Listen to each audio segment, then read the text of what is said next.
우리 열왕기상 16장 말씀 보도록 하겠습니다.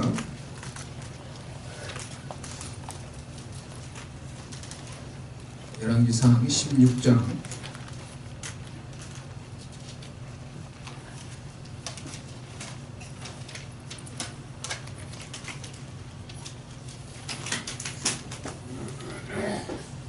29절에서 17장 1절까지입니다.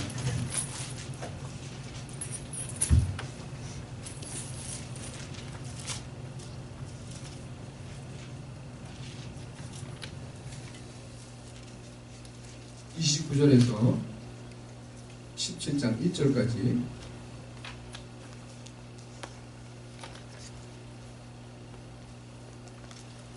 제가 봉독해 드리도록 하겠습니다. 유다의 아사 왕 제 38년에 오므리의 아들 아합이 이스라엘의 왕이 되니라. 오므리의 아들 아합이 사마리아에서 22년 동안 이스라엘을 다스리니라.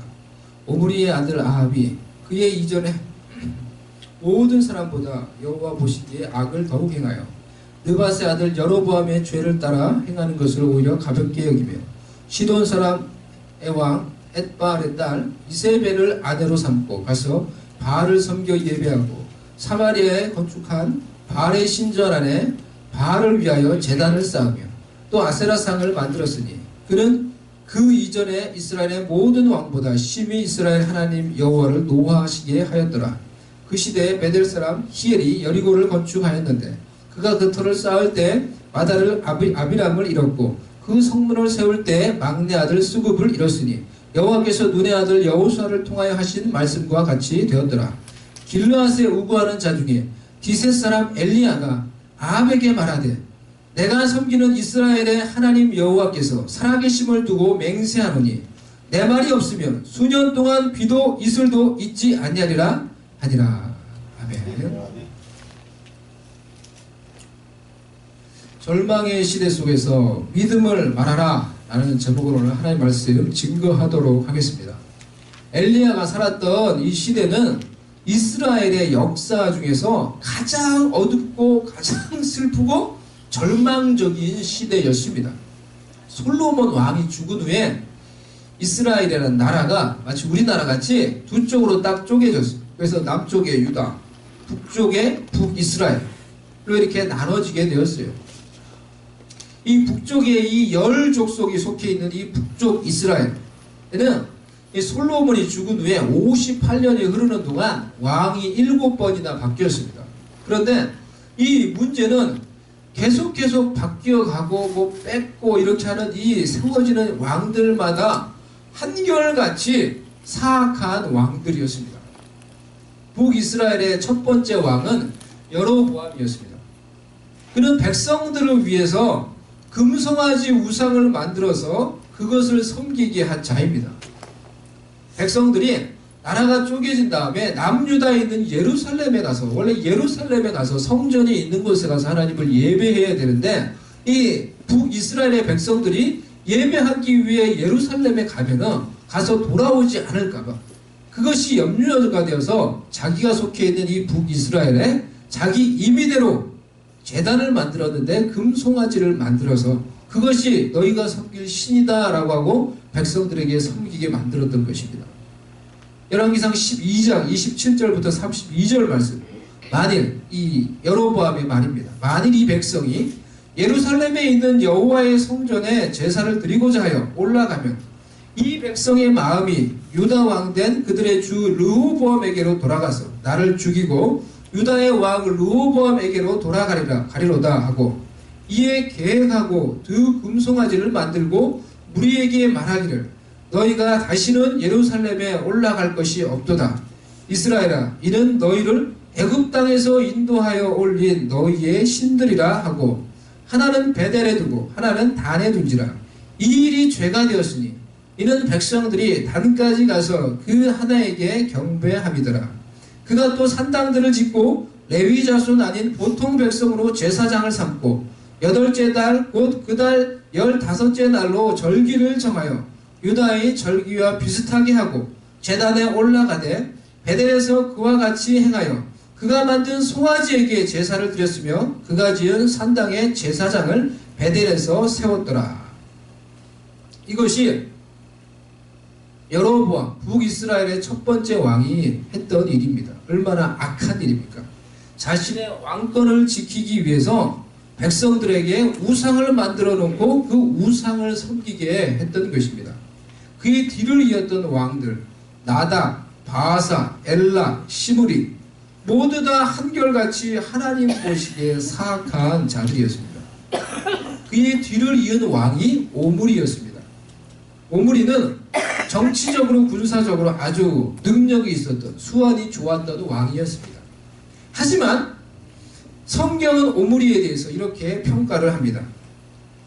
오므리가 여호와 보시기에 악을 행하되 그 전에 모든 사람보다 더욱 악하게 행하여 느밧의 아들 여로보암의 모든 길로 행하며 그가 이스라엘에게 죄를 범하게 한 그 죄 중에 행하여 그들의 헛된 것들로 이스라엘의 하나님 여호와를 노하시게 하였더라.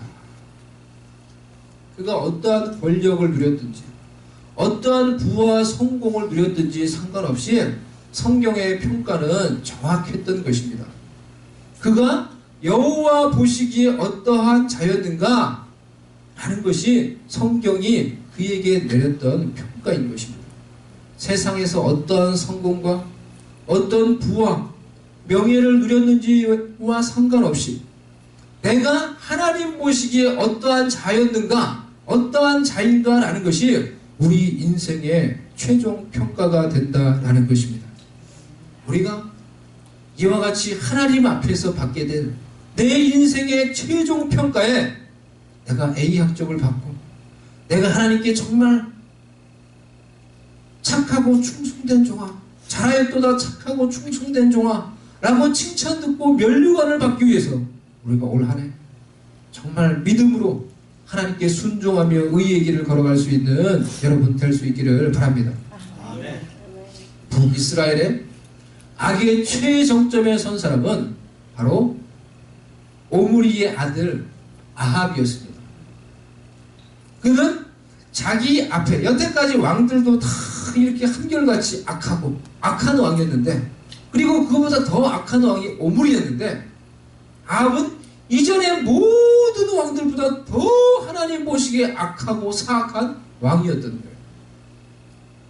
그래서 열왕기상 16장 30절에서 31절 말씀에 보면은 오므리의 아들 아합이 그의 이전의 모든 사람보다 여호와 보시기에 악을 더욱 행하여 느밧의 아들 여로보암의 죄를 따라 행하는 것을 오히려 가볍게 여기며 시돈 사람의 왕 엣바알의 딸 이세벨을 아내로 삼고 가서 바알을 섬겨 예배하고 이렇게 아합에 대해서 소개하고 있어요.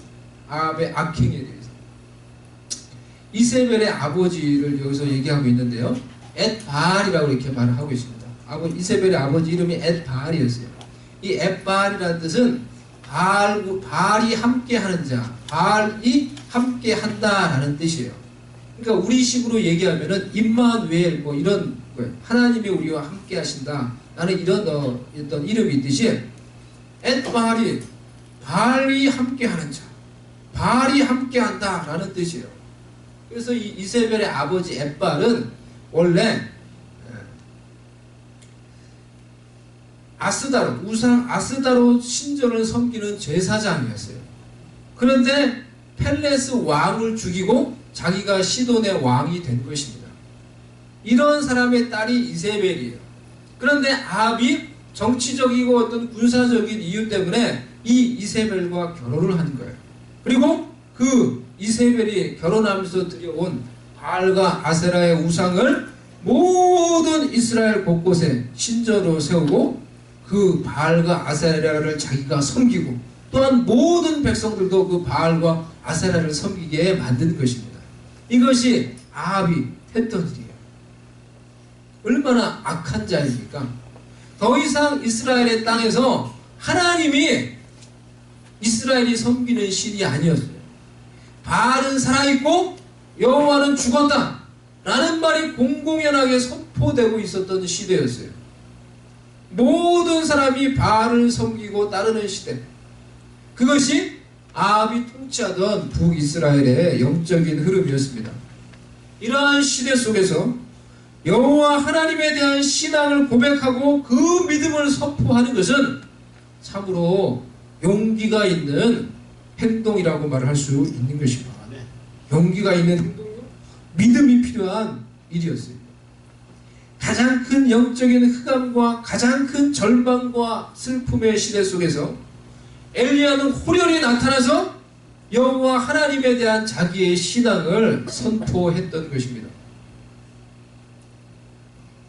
그래서 우리가 열왕기상 17장 1절에 길르앗에 우고하는 자 중에 디셉 사람 엘리야가 아합에게 말하되 내가 섬기는 이스라엘의 하나님 여호와께서 살아계심을 두고 맹세하노니, 하나님은 요단 동편 길르앗에 사는 디셉이라고 하는, 어딘지 정확하지도 않아요. 이 디셉이 어딘지 정확하게 몰라요.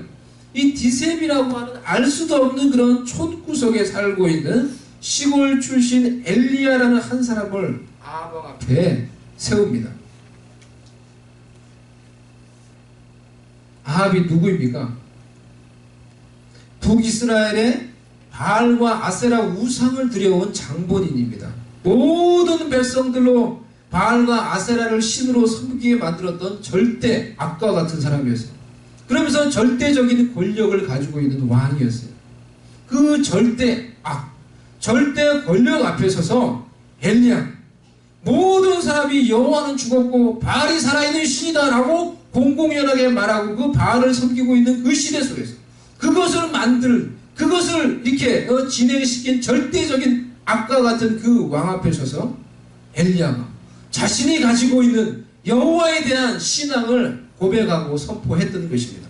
내가 섬기는 이스라엘 하나님의 여호와의 살아계심을 두고 내가 맹세하노니, 하나님이 살아계신 신이다라는 거예요. 이스라엘이 섬겨야 되는 참신은 하나님이다라는 거예요. 바알 숭배의 장본인이고 주동자인 이 절대 권력을 가진 이 왕 앞에서 하나님이 이스라엘의 참신이요 여호와가 살아계신 하나님이다 하고 고백하는 이 자체가 참으로 믿음과 용기가 필요했던 행동인 것입니다. 자신의 목숨을 걸고 하는 거예요. 사람 목숨을 파리 목숨같이 여기는 그 사악한 이세벨 바알 앞에서 하나님이 참신이요 바알이 아니라 하나님이 살아계신 신이요 내가 그 이름을 두고 맹세하는 거 당신께 얘기하는데, 자신의 목숨을 걸고 지금 목숨을 담보로 해서 엘리야가 용기 있게 외쳐대고 있는 것입니다.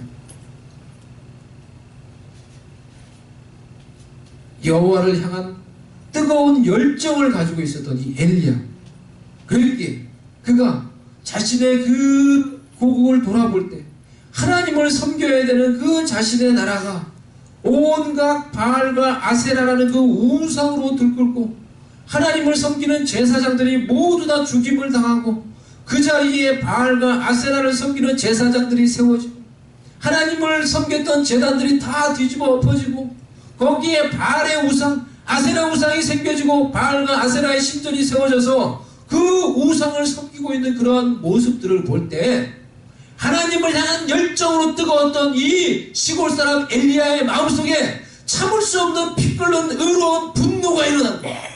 그리고 그 분노를 가지고 그 절대악 절대 권력 같은 그 바알 아합 앞에 서서 외치고 선포했던 것입니다. 하나님이 살아계신 참신이요 내가 그 이름을 가지고 당신 앞에서 지금 맹세를 하는데 라고 말을 했던 것입니다. 여러분, 우리가 모두가 믿음을 가지고 있는 시대에 믿는 것이 뭐 그렇게 어렵지 않은 요즘과 같은 그러한 시대에 믿음을 말하는 것은 어려운 일이 아닙니다. 하지만 모두가 이와 같이 불신앙 가운데 우상을 섬기고 있는 시대 속에서 세상을 향하여서 하나님에 대한 신앙을 고백하는 것은 참으로 용기가 있는 결단이 필요한 것입니다. 미국에서 사우스 캐롤라이나 주 리버티 고등학교에서 있었던 일입니다. 리버티가 오늘 그 보면 좋은데 지금 제가 그걸 연결 안 해놓은 것 같네요. 보여드리려 했는데 리버티 고등학교에서 있었던 이 졸업식 때 있었던 일인데요. 이 학교 재단에서 뭐 하여튼 학교 재단이 종교로부터의 자유재단 뭐 이런 이름이에요. 이름도 이상한 재단이에요. 이 재단이 결정을 하기를 투표해서 이사회에서 우리 학교는 앞으로 학교 안에서 공식적인 모임이나 행사에서 기도하는 것은 비합법적인 것이다. 투표해서 가결을 해버렸어요. 그래서 앞으로 학교에서는 절대 공식적인 모임에서 기도할 수 없다. 그는 불법이다. 금지시켜버렸어요. 이 학교에서. 근데 이 학교를 다니고 졸업을 했던 이 졸업생, 이 졸업식이 있었던 2013년 6월 1일입니다. 이 학교의 졸업식이 거행되는 날이었어요. 그날 졸업생 대표로 연설을 맡았던 로이 푸스트라는 이 학생이 단상 앞에 나와서 졸업 연설을 하는 장면이 인터넷에 많이 떠 있는데요. 제가 좀 보여줬으면 좋은데 제가 이제 설명을 해드리겠습니다. 그 친구가 딱 앞에 서서 이렇게 말을 하는 거예요. 혹시 그거 있나요 지금? 밑에? 밑에 없어요? 다 지웠어? 예? 그 친구 앞에 서서 이렇게 얘기하는 거예요. 내가 졸업 연설문을 다 준비했고 교장이 내 졸업 연설문을 이제 승인을 해줬다. I just prepared just a script for today address for graduation and the principal just admit for me. 그런데 하지만 나는 instead of this address I just prepare another thing 하면서 그 졸업 이 연설문을 자기가 준비한 걸 쫙 찢어버려요. 보면. 그리고 자기가 다른 것을 하겠다라고 하면서 딱 다른 걸 꺼내요. 그러면서 그 친구 하는 게 뭐냐고 하면은 하늘에 계신 우리 아버지여 이름이 거룩히 여김을 받으시오며 나라의 임하옵시며 이렇게 하면서 주기도문을 쫙 외우는 거예요. 그러면서 주기도문을 그 친구가 그 시간에 쫙 외우는 거예요. 당신의 뜻이 이 땅 가운데 이루어지게 해주시옵소서 하면서 주기도문을 순서대로 쫙 외우는 거예요. 그러니까 사람들이 거기 앉아있던 사람들이 박수를 막 쳐요. 그렇게 하면서 이제 뭐 그 주기도문이 끝나니까 막 박수를 치고 그리고 이제 이어서 이제 그 사람이 계속해서 이제 연설을 하는 거예요. He just memorized the Lord's Prayer first. 그리고 모든 사람이 박수를 쳤어요. 그리고 그 어떤 영상이 이슈가 되었어요. 그리고 나중에 이 로이 코스터가 기자와 인터뷰하면서 왜 그렇게 했는가라는 걸 물어봤을 때 그가 이렇게 말했어요. 내가 학교에서 기도를 몰아낸 것은 내가 겪은 최악의 일이었다. 나는 하나님을 옹호하고 싶었고 그래서 주기도문을 암송했다라고 이렇게 말했어요.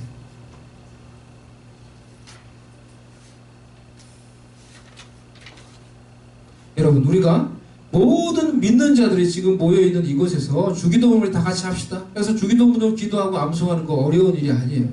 때로는 그런 주기도문 기도하고 암송하는 것이 그냥 너무 편해가지고 그냥 어떨 때는 그냥 형식적으로 우리가 그것을 암송하고 기도 암송 넘어갈 때도 있어요. 하지만 기도하는 것을 불법으로 정하고 금지하고 있는 학교에서 그리고 그것을 그렇게 결정했던 모든 학교의 임원들이 보고 있는 그런 졸업식장에서 주기도문을 암송하며 자신의 신앙을 고백하는 것은 참으로 용기가 필요한 행동인 것입니다. 이와 같이 불신앙이 득세하고 이 불신앙자들이 세력을 가지고 있고 지배하고 있는 시대와 상황 속에서 자신의 신앙을 믿음으로 용기 있게 고백했던 이 로이 코스트라는 이 학생의 용기를 보고 그 자리에 있었던 많은 사람들이 박수를 쳐준 거예요. 그 용기.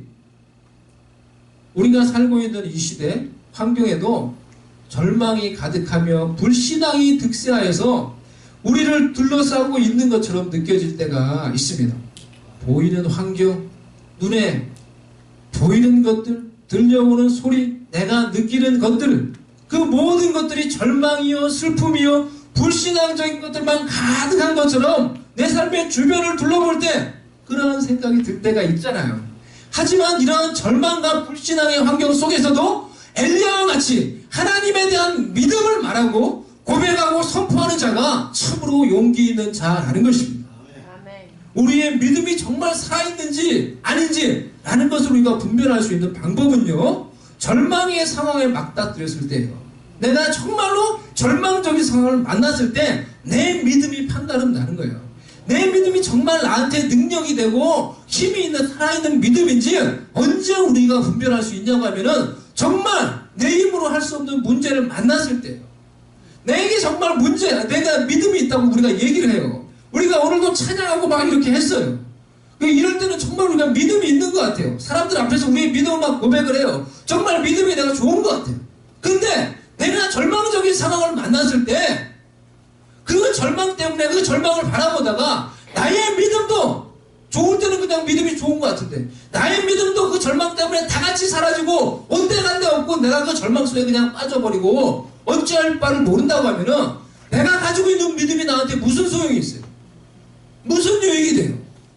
내가 좋을 때는 믿음이 있는 것 같고 문제가 없을 때는 정말 내가 할렐루야 주님을 찬양하고 성령 충만한데 내가 어찌할 수 없는 문제를 만났을 때 내 믿음이 온데간데 없어서 내가 그 문제와 함께 그냥 빠져버리고 어찌할 수 없다고 하면은 내가 가지고 있는 믿음이라고 하는 게 무슨 의미가 있는 거예요? 우리의 삶 가운데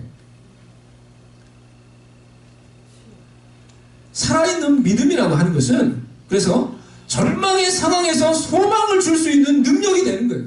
우리 가운데 정말 살아있는 믿음이 있다고 하면은 그 믿음은 내 삶 가운데 내 삶의 모든 주변을 어둠으로 둘러싸고 있는 그런 환경이 내 삶 가운데 찾아온다 하더라도 내 속에 살아있는 믿음이 정말로 있으면 그 믿음이 그 어둠을 밝히는 빛을 주는 능력이 되는 거예요. 할렐루야? 그렇기 때문에 여러분 불같은 시험이 찾아와서 정말 모든 것을 다 태워버리고 없어져 버리게 만든다고 하더라도 내 속에 하나님을 향한 순수하고 살아있는 믿음이 있다고 하면은 그 불같은 시험을 만나도 그 시험으로 인해서 모든 것이 다 없어진다고 하더라도 내 믿음은 더욱더 정결해지고 순전해져서 그 정결해진 금보다도 더 순전한 그 믿음으로 내가 다시 일어설 수 있는 거예요. 그 믿음으로 다시 하나님과 함께 시작할 수 있는 것입니다. 내 마음속에 그러한 살아있는 믿음이 있느냐 하는 거예요. 절망과 슬픔의 상황 속에서도 여러분을 다시 일으켜 세울 수 있는 그 살아있는 믿음을 여러분 마음속에 간직할 수 있는 자들 될 수 있기 바랍니다. 그것을 가지고 있어야 되는 거예요. 그것을 내가 정말 만들고 키워갈 수 있어야 되는 거예요. 문제가 아니라요. 사실은 절망이 그게 문제가 아니라요. 내 속에 그것을 이길 수 있는 능력이 되는 믿음이 있느냐는 거예요. 작지만 하나님을 향한 살아있는 믿음이 있으면 그 믿음의 생명이 여러분을 절망 속에서도 다시 오뚜기같이 일어나게 만드는 능력이 되는 거예요. 엘리야같이 절대적인 그 권력, 절대악 앞에 서서도 하나님이 살아계신, 내가 그 살아계신 하나님의 이름으로 너한테 맹세하는데, 내가 얘기하는데 라고 말하며 용기 있게 행동할 수 있는 것입니다. 엘리야는 이 이름은 여호와는 하나님이다라는 뜻이에요. 그 이름대로 엘리야는 하나님에 대한 불신앙과 절망이 가득한 이 시대와 환경 속에서 여호와가 살아계신 하나님이다라는 사실을 증거하며 증명하며 그것을 믿음으로 선포하며 살았던 사람이에요. 절망이 나의 삶 가운데 찾아온다고 하더라도 불신앙의 환경과 소리가 나의 주위를 둘러싼다고 하더라도 그때 더 이상 그 환경들을 바라보며 흔들리며 불안해하며 두려워 떨지 마시기를 바랍니다. 그때 오히려 우리의 마음을 살펴보시기를 바랍니다. 여러분의 마음을 살펴보시기를 바랍니다. 내 속에 살아계신 하나님을 향한 작더라도 살아있는 그 믿음이 있는지 여러분의 마음을 점검을 해보시기를 바랍니다. 작아도 살아있는 그 하나님을 향한 살아있는 믿음이 내 속에 있으면 여러분 절망이 찾아와도 그 믿음 때문에 절망을 이기는 거예요.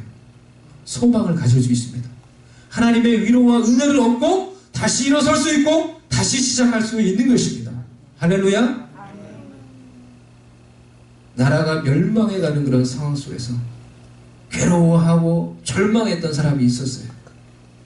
그런데 이 사람 하나님을 향한 살아있는 그 믿음으로 다시 소망을 노래했던 사람이 있어요. 예레미야 애가 3장 19절에서 25절. 내 고초와 재난 곧 쑥과 담즙을 기억하소서. 내 마음이 그것을 기억하고 내가 낙심이 되오나 이것을 내가 내 마음에 담아두었더니 그것이 오히려 나의 소망이 되었사오면 여호와의 인자와 긍휼이 무궁하심으로 우리가 진멸되지 아니함이니이다. 이것들이 아침마다 새로우니 주의 성실하심이 크시도소이다. 내 심령에 이르 여호와는 나의 기업이시니 그러므로 내가 그를 바라리라 하도다. 기다리는 자들에게나 구하는 영혼들에게 여호와는 선하시도다.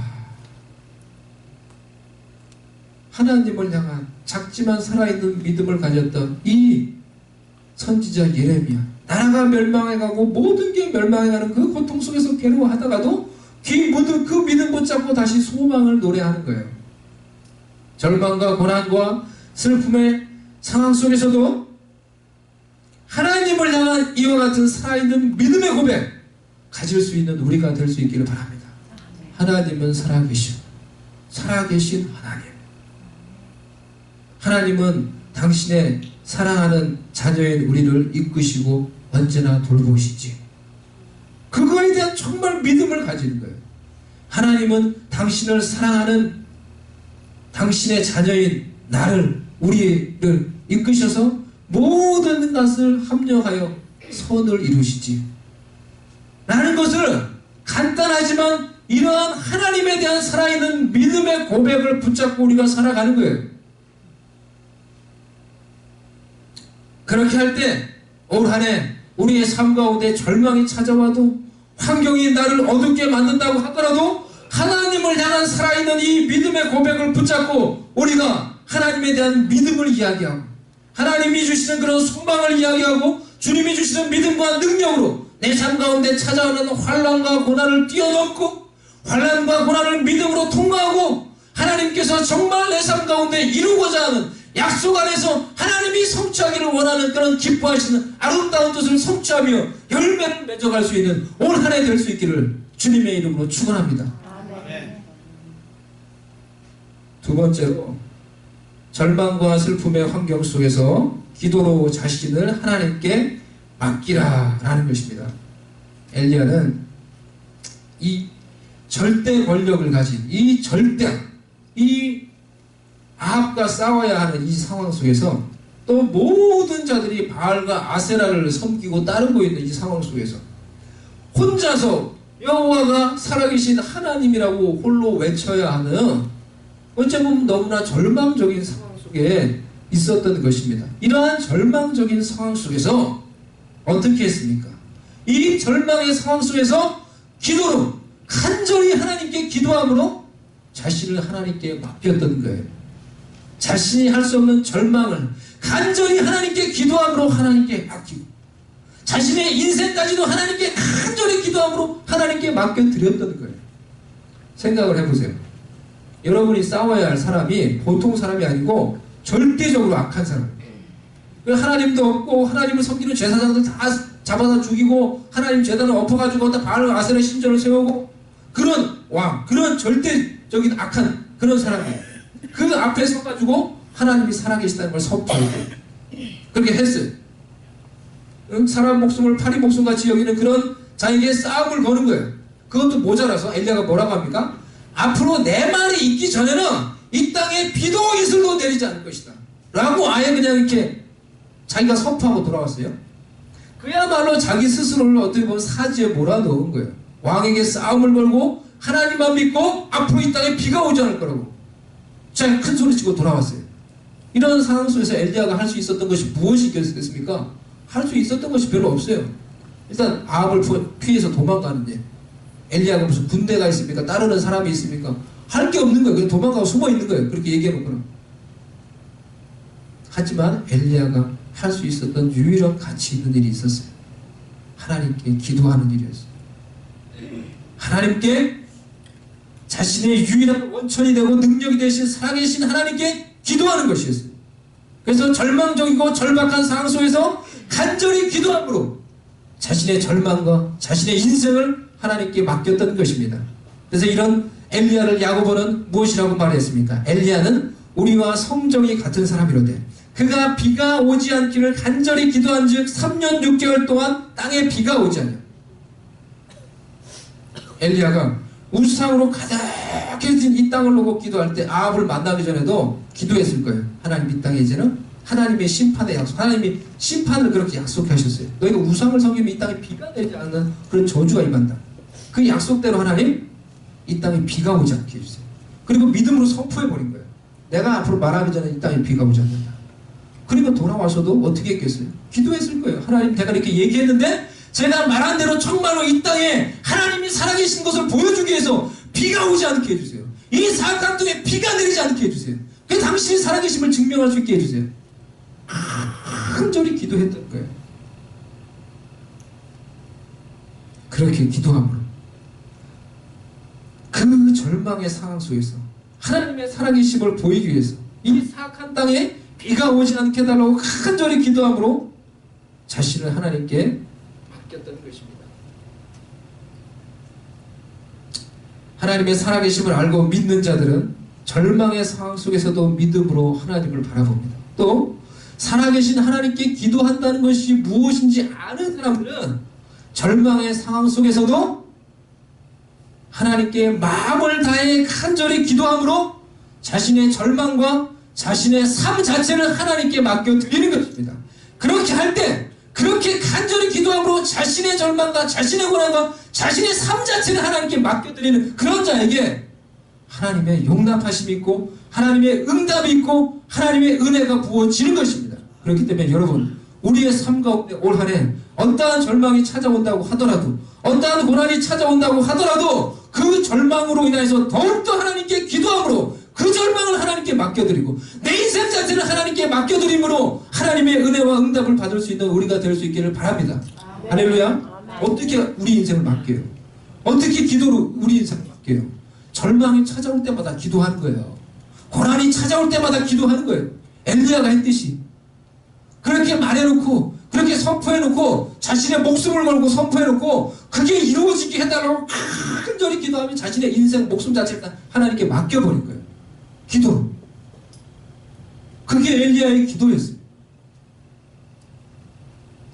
우리도 이와 같이 하나님 앞에서 슬프고 괴롭고 절망하려고 할 때마다 더욱더 기도하며 그 절망을 내 인생을 하나님께 맡기면은 하나님께서 붙잡으시는 놀라운 기적을 맛보는 그런 사람이 될 수가 있을 것입니다. 올 한 해 우리 교회의 주제 표어가 여러분 기도로 기적을 체험하는 해입니다. 우리 한번 따라해 보시겠습니까? 기도로 기적을 체험하는 해. 좀 더 큰 소리로 한번 해주시겠어요? 기도로 기적을 체험하는 해. 우리도 한번 그렇게 해보자는 거예요. 엘리야와 같이 또 많은 믿음의 선진들과 같이 하나님께 간절히 기도하며 이 기도에 정말 그냥 되면 좋고 안 되면 말고 그게 아니라 내 기도에 목숨을 걸고 이 기도를 통해 내 절망을 하나님께 맡기고 내 인생을 하나님께 맡기면서 엘리야와 같이 그렇게 기도하는 거예요. 그렇게 기도했을 때 엘리야는 우리와 똑같은 사람이었는데 그가 기도하면은 하늘에서 3년 6개월 동안 비가 났어요. 또 그가 다시 기도하니까 다시 비가 왔어요. 왜? 그런 능력이 있었다는 거예요. 우리와 똑같은 체질을 가지고 있고 똑같은 심령을 가지고 있었지만은 하나님 앞에서 말씀을 붙잡고 자신의 인생과 자신의 삶을 걸고 간절히 기도했기에 그의 기도에 그런 놀라운 능력이 있었다라고 성경이 우리에게 말씀을 해주고 있는 것입니다. 여러분, 그러니까 우리도 이와 같은 자세로 올 한 해 간절한 기도로 우리의 절망과 슬픔과 인생을 하나님께 맡겨드리며 기도할 수 있는 그런 기도의 사람 되셔서 올 한 해 하나님이 주시는 풍성한 은혜와 응답과 기적을 체험할 수 있는 우리가 되고 우리 교회가 될 수 있기를 주님의 이름으로 축원합니다. 아멘. 우리 한번 이 시간에 한번 기도합시다. 우리가 나눴던 이 말씀을 생각하며